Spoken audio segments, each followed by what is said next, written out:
may stand with us as we sing Who You Say I Am.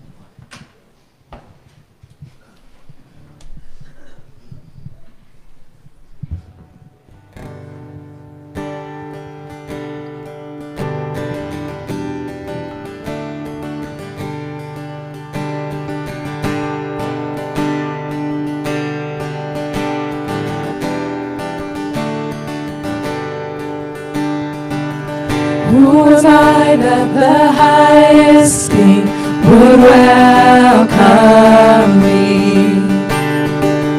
I was lost, but He brought me in. Oh, His love for me. Oh, His love for me.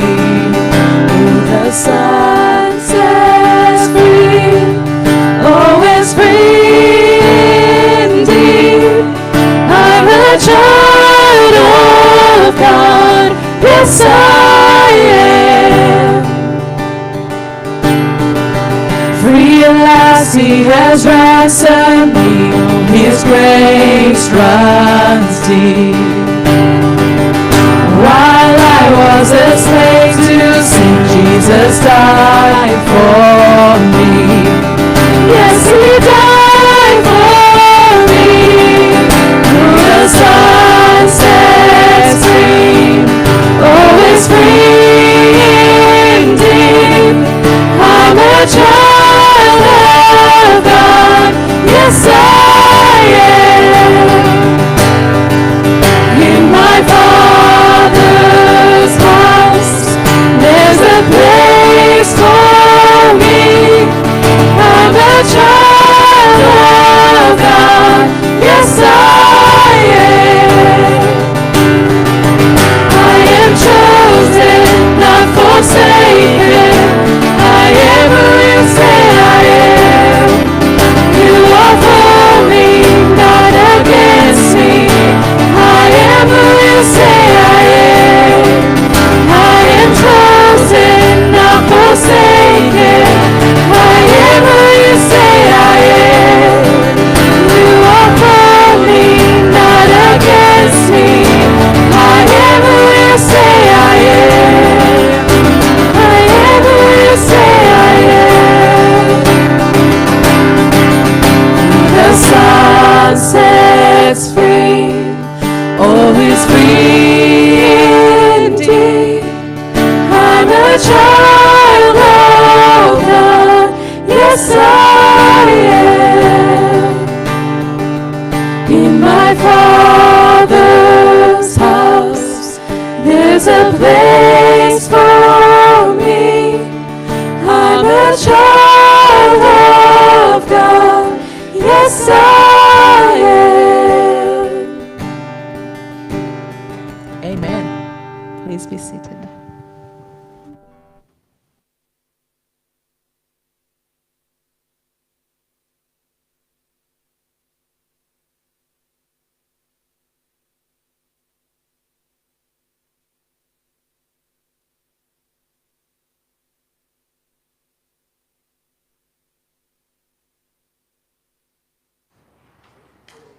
Is it on?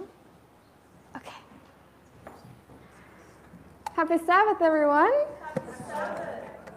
Let's see. Just got to get all my cheat notes ready. Okay. Oh, wow. If you see I'm not wearing shoes, it's because I couldn't find them. But we're in Australia, so I feel like it's okay. Okay. So, as I was preparing this sermon, I realized that some of the things that I'm going to talk about are kind of personal, and I actually questioned whether I should open up about this, but then I realized that, none of you are going to understand the great things that God has done in my life and the change He's done in my life if I don't share the struggles I'm coming from. So, before I start, I'm just going to open with a word of prayer. Dear Heavenly Father,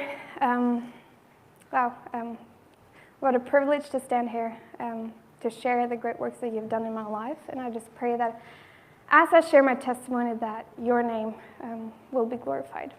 In Jesus' name I pray. Amen. Okay, so as some of you may know, or have noticed throughout the time of me being here, I kind of like to cook.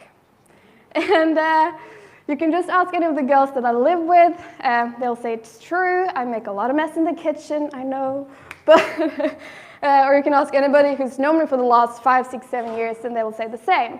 Now, if you were to ask my mom, she might not say that it's always been my greatest joy to participate in the kitchen throughout my life. But when I was around 15 years old, that's when I started developing an interest in cooking, and specifically healthy vegan food. And so at the time, I was living in a dorm. And so what I'd do is that I'd make something, and then I'd go and knock on people's doors, and then I would give them a piece of what I'd made, which, was kind of alternative dessert. And I would look at them with eyes of expectations. They were tasting my beetroot chili brownie, or, an avocado key lime pie or something like that. And most of the time, they would say that it was a positive response, but other times they kindly let me know that it wasn't the greatest experience their taste buds had ever had. But, as the time went on, they kind of got the drill that whenever I made something, whenever I brought something to the table, and people wondered what it was, they would just say, if Victoria made it, it's probably healthy. And, which could be a good and bad thing, but anyway, after some time, that's kind of like what I got known as the healthy girl, I guess you could say. And now having an interest in healthy food and taking care of your body and all of these things is not a bad thing, right? That's something we all would benefit from. But now the problem is that we live in a world where the devil uses the same things that God has intended and created for our good, and then he twists it to destroy us instead. You can just see this with so money is a good thing to have. You can use it to give generously to help people, but you can also use it to get greedily. With relationships, it's like one of the most wonderful things, which is filled with love and trust and faithfulness, but it's also the most painful and hurtful thing when it's disrupted with lies and dishonesty and pride and selfishness, right? Then you have food, which is meant to be building us up, to give us energy, to strengthen us, to nourish us. But yet it's one of the things that also can be a big reason for disease and even death. Because the things that God has created to give life and life in abundance, the devil uses to destroy and to kill. And so for me, this interest in healthy cooking gradually changed from being motivated by the fun and joy of experimenting with this whole new world of healthy food to being motivated by how it affected my physical appearance. And so I became extremely aware of my weight, and for years I was just so terrified of gaining weight. And eventually I developed a very unhealthy relationship with food, where I would get into this vicious cycle of restrictive dieting, binging, then I have all the guilt and the shame, restrictive dieting, and then binging, and this cycle just goes on and on and on. But I would still have this outward, expression of, I would still have this outward excitement for healthy food. So, nobody would know that behind closed doors, food was my biggest enemy. Because when I say binging, I don't mean just eating until you're 110% full.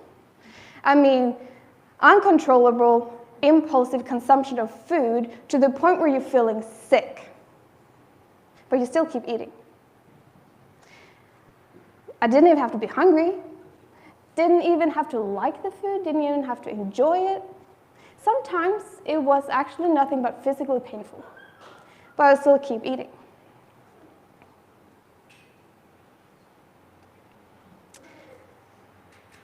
And this went on for years.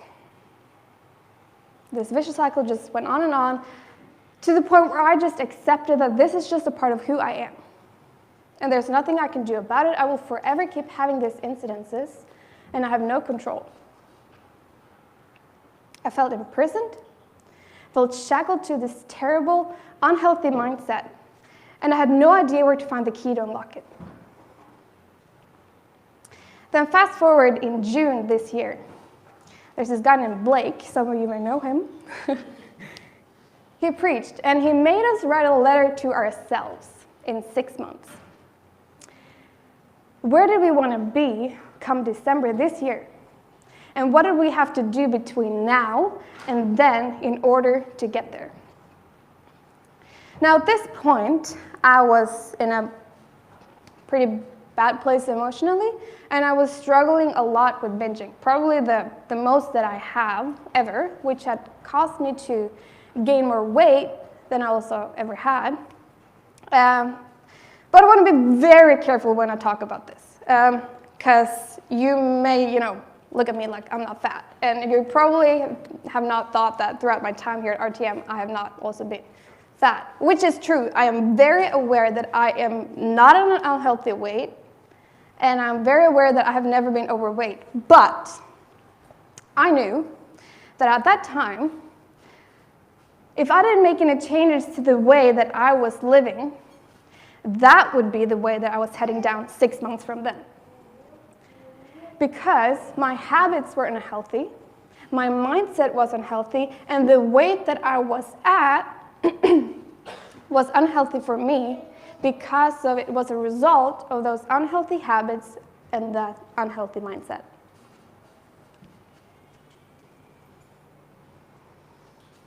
And I realized that 6 months from then had the potential to significantly improve or significantly deteriorate my health. And it doesn't really take a genius to figure out which one I preferred. But I didn't just want to write my letter right there and then, because I've been down that road before, when you make big promises to yourself, big ambitions, and then you never really stick to them. So I knew that if this time was going to be different, then I would have to approach it differently. But how? I had no idea, obviously. Anything I tried before hadn't worked. But as I was sitting there, I felt convicted that I should fast and pray about it. Which is kind of strange, because it's not really something I've ever done before. But I was thinking, why not? Literally the only thing that can help me is God. And so I did. I brought my Bible out in nature, and I spent the whole day fasting, prayer, and reading my Bible. And I didn't have any plan as to what I was going to read. I just said, Lord, you know exactly what I need. And I don't know if I communicated clearly, how much of a struggle this is, how much it's been weighing me down throughout the years, both affected me physically, mentally, socially, and spiritually. But if some of you have had someone in a similar experience, sadly, I'm pretty sure that some of you do, you know what I'm talking about. So I just said, Lord, you know what I need to hear. And it did. Let's see if this thing works. Because as I started opening my Bible, I started looking up scripture. And this is what it said to me. Now to him who is able to do exceedingly abundantly above all that we ask or think, according to the power that works in us, to him be the glory forever and ever. Ooh. Next one. Yeah. Being confident of this very thing, that he who has begun a good work in us will complete it until the day of Jesus Christ. He who called you is faithful, who will do it. For in that he himself has suffered being tempted, he is able to aid those who are being tempted. For it is God who works in us both to will and to do for his good pleasure. For I know in whom I have believed and am persuaded that he is able to keep what I've committed to him until that day. And being fully convinced that what he had promised, he was also able to perform. He is able. I get goosebumps just thinking about it. That's the message that I got that day. That's the message that I walked away with. So that night I wrote my letter.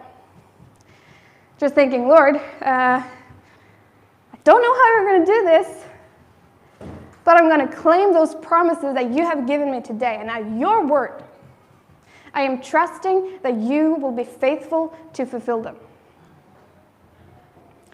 And let me tell you, he was, and he is. Within a few weeks, I found myself having come up with some simple principles for my eating that I really haven't thought about trying before, and the same thing with my exercising. A month into it, I find myself not only still committed, but actually enjoying it. I didn't see this as something that was restrictive or like a heavy burden I had to do to get this perfect body. I was just genuinely thinking that, wow, this is just a great way of living, and I really don't know what I've been doing for the last 7 years. And so in my excitement for just how this is changing my life, I was just looking for opportunities to how I could share this with others. So one day, because when God sets you free, he sets you free to a life of service if you respond to his calling. So one day, I just happened to invite Joelle to join my exercising plan.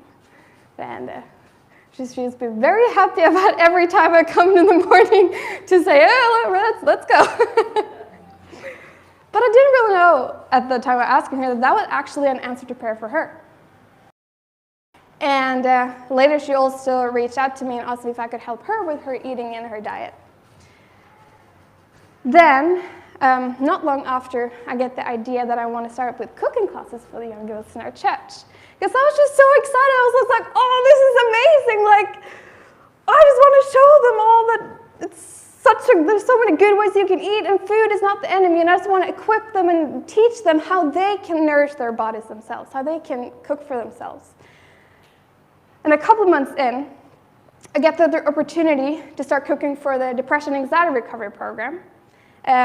Hopefully with a chance of inspiring and showing them new ways and ideas in how they can eat for a better mental and physical health. 3 months in, Blake reaches out to me and asks me if I could help him with his eating and his health journey. And when he asked me, I got so happy I nearly bounced off my chair, I think, because I was just, this is like, hallelujah, there's another person that I can help. And I was just so excited, and these are just some of the things that happened after things started getting better for me.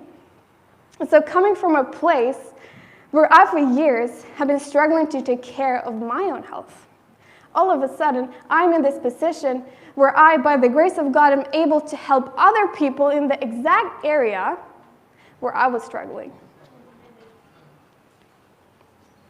See, my prayer was just for God to restore my health.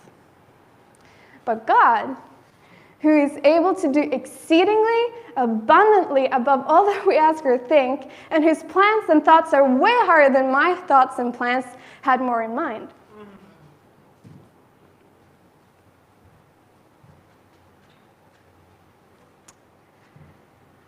Because he doesn't just recover.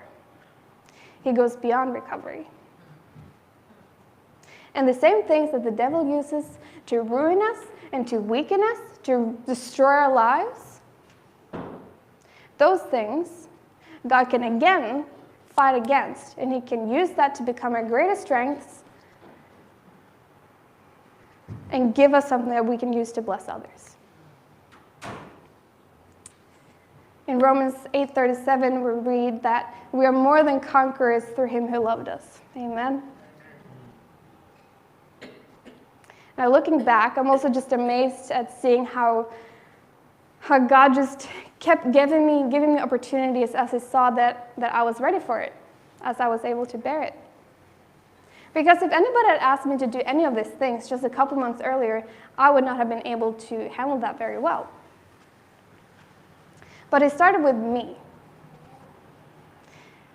And in my gratitude towards Him for the grace He had shown me in setting me free, I found myself asking, Lord, how can I serve you? How can I use this to give back? How can I serve you? And now if you ask Him to use you, then you have to prepare to get busy. But it's the best kind of busy when you're doing what you love, using the talents that you have, and helping people, while serving Him who made you able to do so in the first place. Now you may wonder, what exactly happened? And what did God do that made things so different this time?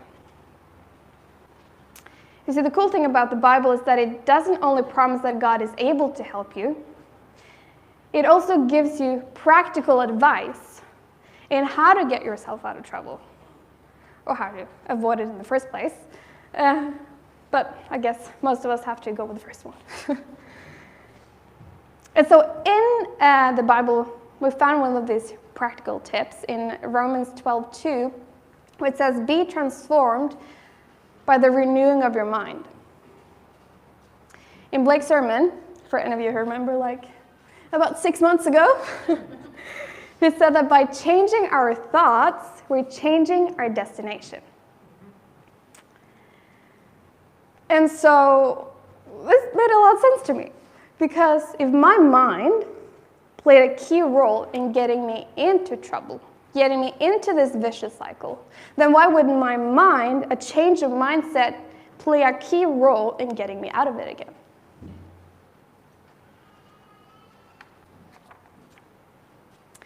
But before I share some of the points and I guess some mindsets, new mindsets I've kind of kept in the back of my mind, before I share some of those points, I would just like to say a quick little thing I think is a good reminder for all of us. And that is that you can have access to all resources of help and support, and words of wisdom and whatever. But at the end of the day,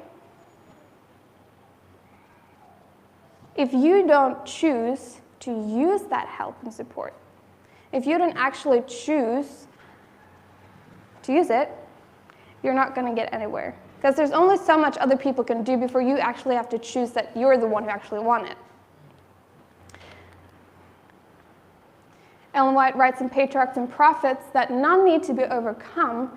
Man is not left alone to conquer the powers of evil by his own feeble efforts. Help is at hand and will be given to every soul who really desires it. And so the question isn't really whether there is sufficient help, because there is. The question is, how badly do you want the help? And how badly do you want to get rid of a particular sin in your life? How badly do you want to change your habits? And so I got 4 points that I'm going to share with you, but for the sake of time, I'm going to save 2 of them for the sermon debrief. The first point is, focus on adding and not restricting.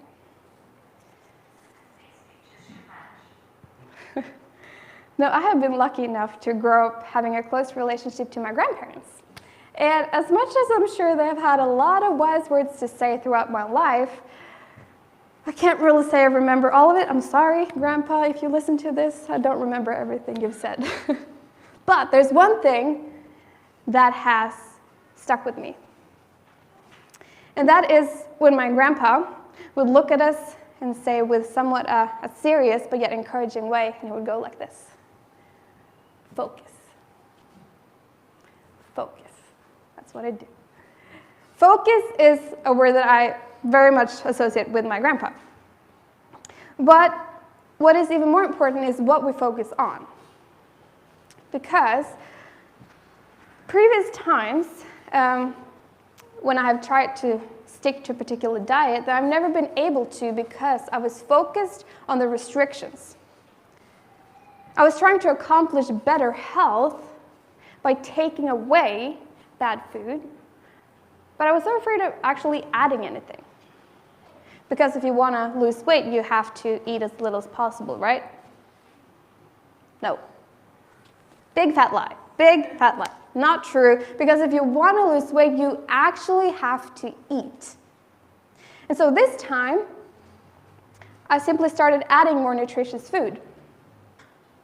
Instead of wasting time and energy restricting myself from food, I focused on adding food and putting together meals that would actually nourish my body. And that made the whole process a lot more enjoyable anyway.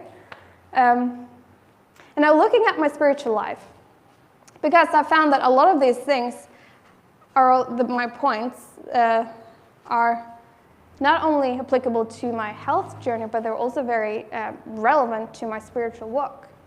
Because how many times haven't I tried to get rid of bad habits and things in my life without actually adding anything better? Because truth is, the only way you can break darkness is by adding light. Now, the only way we can be set free from sin is by the power of Christ. And so we need to spend time in the source of light, right? If we're going to have any chance of breaking the darkness in our lives, this is where we need to be spending time. In Romans 3:12, it says that, "Let us cast off the works of darkness and let us put on the armor of light." This is our armor. And I also mentioned that if you want to lose weight, you actually have to eat. Now, if we want to lose the weight of sin, we need to eat and nourish ourselves with the bread of life.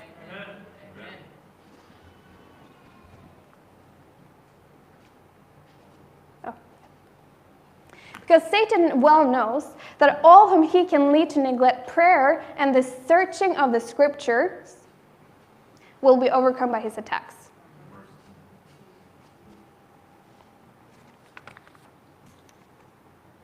And I'm speaking straight to myself. And I think that a lot of the reason for why we keep lingering in sin, why we keep craving sin, is because we're suffering from malnutrition.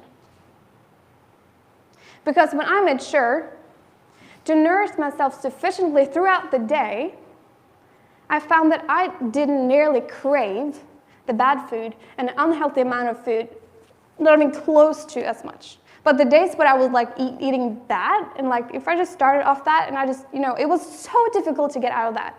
But nourishing my body with the things that I needed throughout the day kept me strong and kept me uninterested in the things that were bad for me. So we need to focus on adding light. We need to focus on adding his strength if we're going to break the darkness.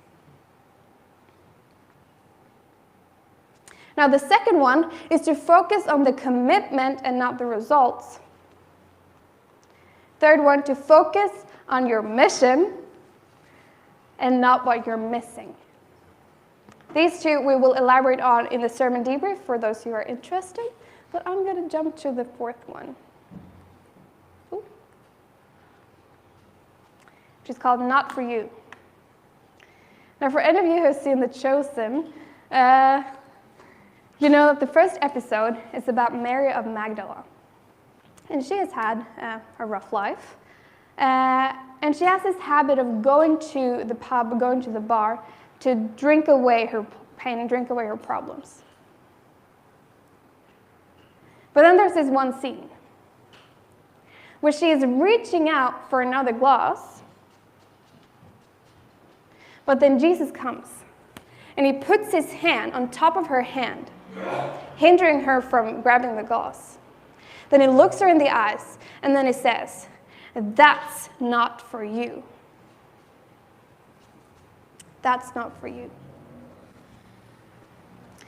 And so whenever I find myself in the too familiar situation where I'm reaching out for more food, and then I mean like this is an unhealthy reaching out for food, because just because I am in a way, way, way, way better place than I've ever been in my entire life, doesn't mean that temptation is non-existing.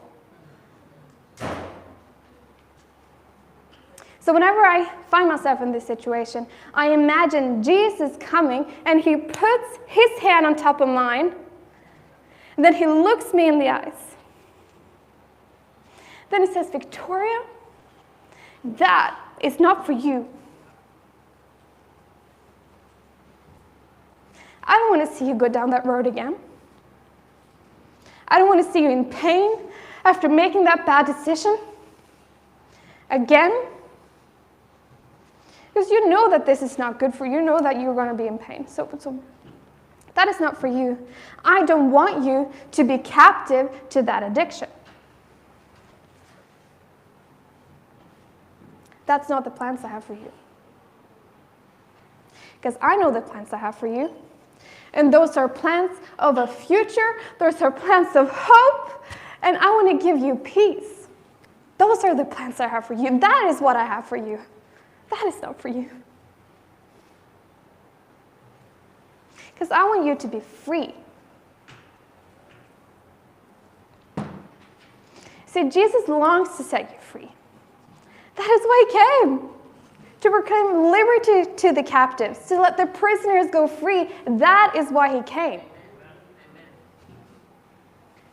I don't know what your struggles are. I don't know what your challenges, your addictions are. It might be food. But it might also be pornography, gambling, drinking, pride, social media. I don't know what is holding you captive. I don't know if there is something that's been weighing you down for years with heavy chains that you cannot seem to find the key to unlock. And maybe you've just accepted that this is just who you are. This is a part of who you are. You'll forever keep being in this, this will forever be a struggle of yours. You won't ever be able to get out of it. Which is true. You won't be able to get out of it because he is the one who's able to get you out of it. But we need to acknowledge our weaknesses, and we need to take our weaknesses to him, and then we need to focus on his strength and his ability to free us. Because what he has promised, he is also able to perform. And when he does set you free, then you have a choice. And that choice is, are you going to use that freedom that he's given you for yourself? Or will you, in gratitude for the grace that he has shown you in setting you free, use that freedom to serve him?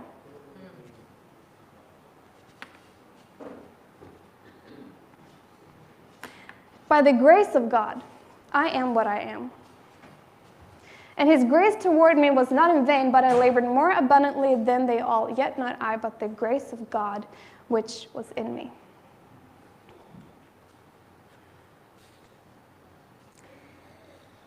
By his grace, we are set free. And it is only by his grace towards me that I'm standing here today, telling you this testimony. And that can be your testimony. Because it was of the power, his power, transforming me through a renewing of my mind. By grace, he has given us access to his word. By grace, he has shown us the plan of salvation. The plan he has to save us, and the plan he has to set us free from being captives of the devil. So Jesus wants to, and he is abundantly able to set you free, but he doesn't force us. He doesn't force the freedom he wants to give us upon us, because we're the ones who need to keep seeking him. We need to ask him to set us free. We need to keep adding more light, nourish ourselves every day. And then, if we, in faith, keep claiming the promises that he has given us, then we will also walk in the power of his grace. And there is no way that we can repay him from that gift, repay him for that gift. That gift of freedom that he gave us while we were still sinners. We were in no way deserving. So instead of trying to repay him, I am learning to simply obey him. And because of my gratitude towards him for the grace he's shown me in setting me free, I want to give up my life to him for all that he has given to me. And I hope that will be your prayer as well, and your desire. I'm going to finish off by singing a song, which at the beginning of this journey of mine, at the time when I was writing this letter, I sang that song as a reminder to myself that even though you've definitely tested God's patience in this, his grace towards you is still there. So even though I'm not worthy of it, where sin abound, grace abound much more. Please listen to this song as I sing the song, Grace.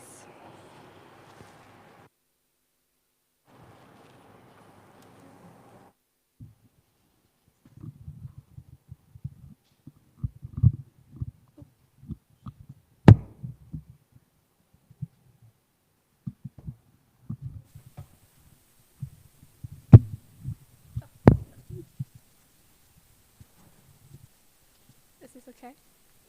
Is this on? No. Oh no.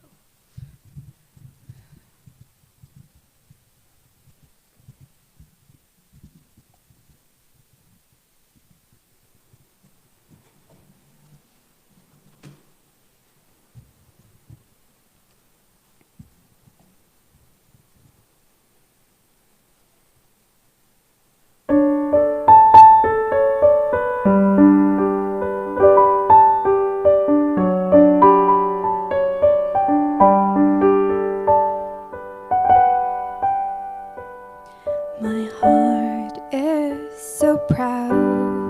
My mind is so unfocused. I see the things you do through me as great things I have done. But now you gently break me, and lovingly you take me and hold me as my Father, and mold me as my Maker. I ask you, how many times will you pick me up when I keep on letting you down? And each time I will fall short of your glory, how far will forgiveness abound? But you answer, my child, I love you, and as long as you're seeking my face, you'll walk in the power of my daily sufficient grace.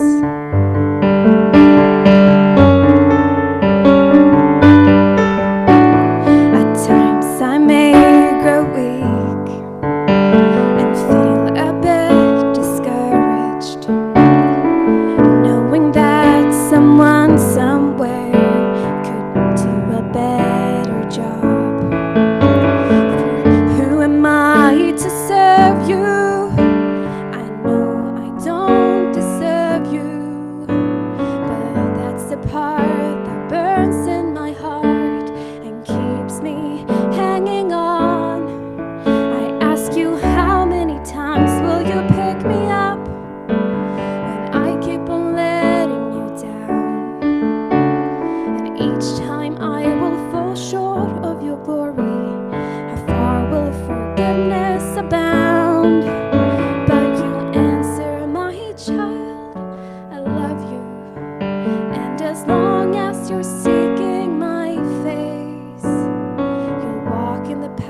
with you, I'm learning what your grace really means. The price that I could never pay was paid on Calvary. So instead of trying to repay you, I'm learning to simply obey you by giving up my life to you for all that you've given to me. I ask you, how many times will you pick me up if I keep on letting you down? And each time I will fall short of your glory, how far will forgiveness abound? But you answer, my child, I love you. And as long as you're seeking my face, you'll walk in the power of my ever-sufficient grace.